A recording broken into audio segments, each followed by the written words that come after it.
السلام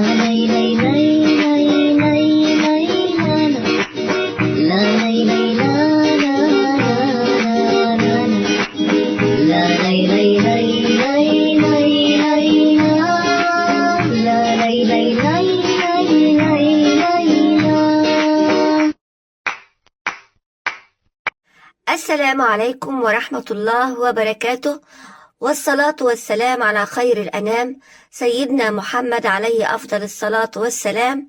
أهلا بكم في حلقة جديدة. حلقة اليوم خاصة بطلبة وطالبات الصف الخامس الابتدائي. هشرح معاكم مادة اللغة العربية، المنهج الجديد، الترم الأول. هناخد النص القصصي حريتي مسؤولية. صلوا صلوا صلوا على رسول الله، صلوا صلوا صلوا على رسول الله. نص القصصي حريتي مسؤولية.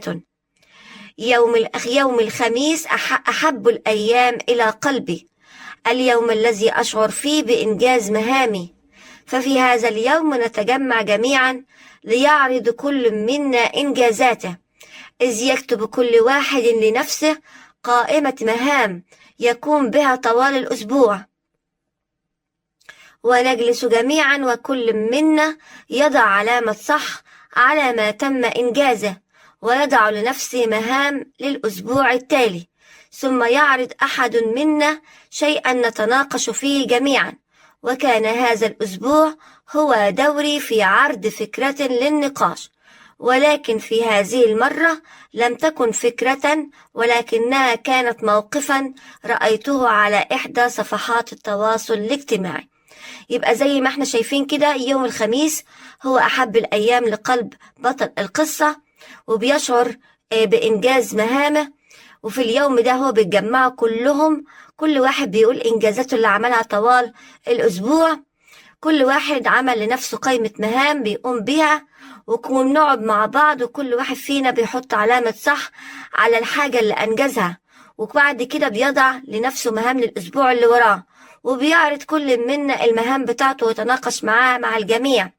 وكان هذا الأسبوع هو دوره في عرض فكرة للنقاش، ولكن المرة دي لم تكن فكرة، لكنها كانت موقفا شافه على الفيسبوك.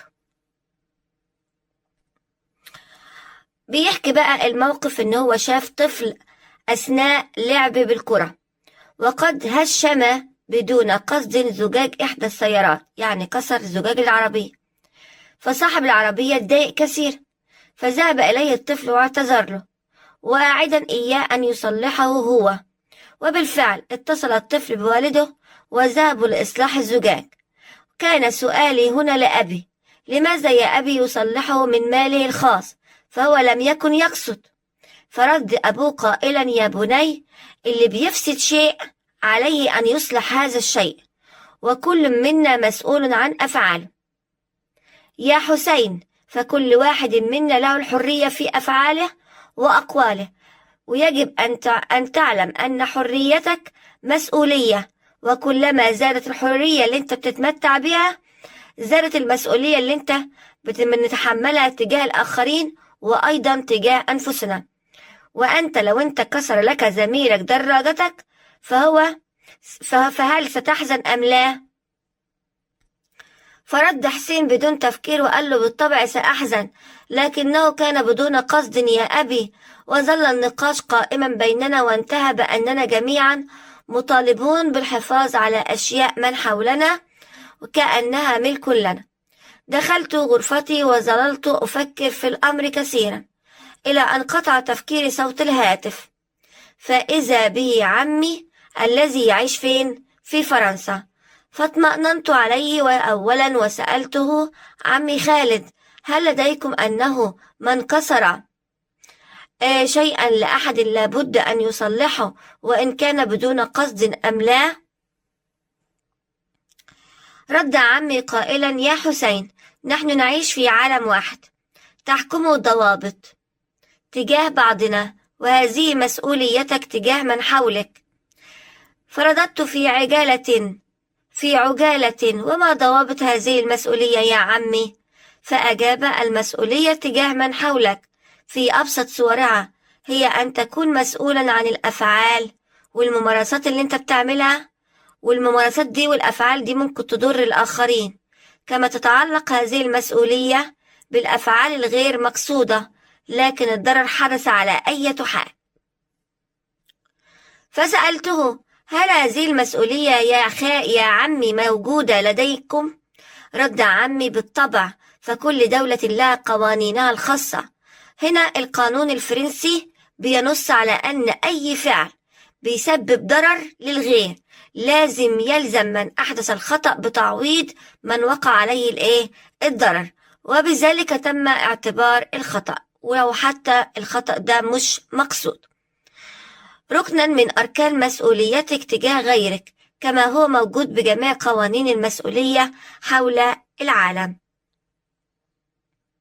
بعد أن أخبرني عمي بهذا الكلام شعرت بالخجل من نفسي، فأحيانا كنت أجعل صوت المذياع عاليا وأرى أن من يقود سيارته بسرعة حر، لكنني أدركت الآن أنه كلما زادت الحرية زادت المسؤولية، كما قال والدي. وخرجت أخبر والدي بما حدث بيني وبين عمي، فعلق قائلا: يا بني، إحنا كلنا عايشين في مجتمع واحد، والإضرار بممتلكات شخص فيه هو إضرار للمجتمع كله، وهذه القوانين اتوضعت للحفاظ على الوحدة والنظام الاجتماعي، فإن لم تستطع النفع ما تضرش حد. صلوا صلوا صلوا على رسول الله، صلوا صلوا صلوا على رسول الله. يلا بينا نحل مع بعض الأنشطة والتدريبات. اختر الإجابة الصحيحة مما بين القوسين. كتابة قائمة مهام بتساعد على نقط، هنختار الإنجاز. 2. تعجب حسين من تصرف الطفل لأن الخطأ كان نقط، هنختار دون قصد. 3. تنص القوانين على تعويض نقط، هنختار المتضرر. 4.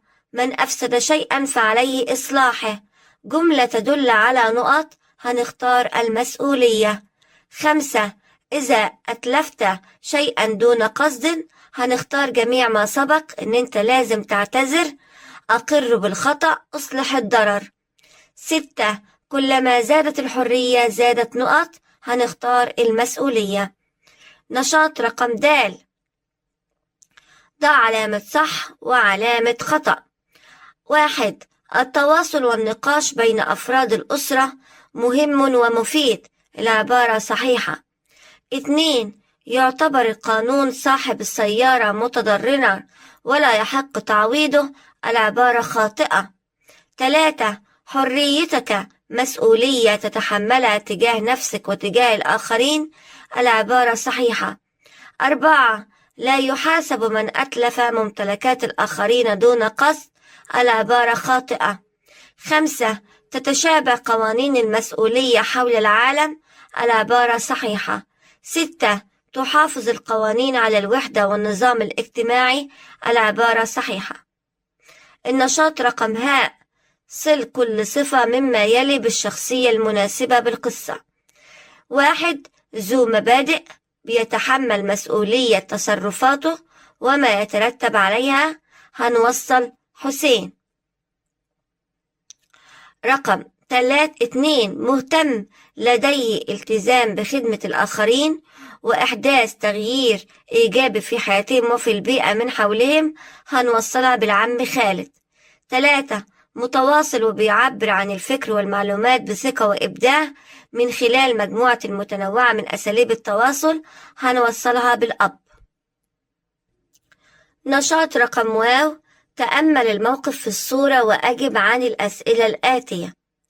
شايفين هنا الصورة هند وزينب، فزينب بتقول: هذا الثوب قديم جدا. ما شعورها هند عندما سمعت رأي زينب؟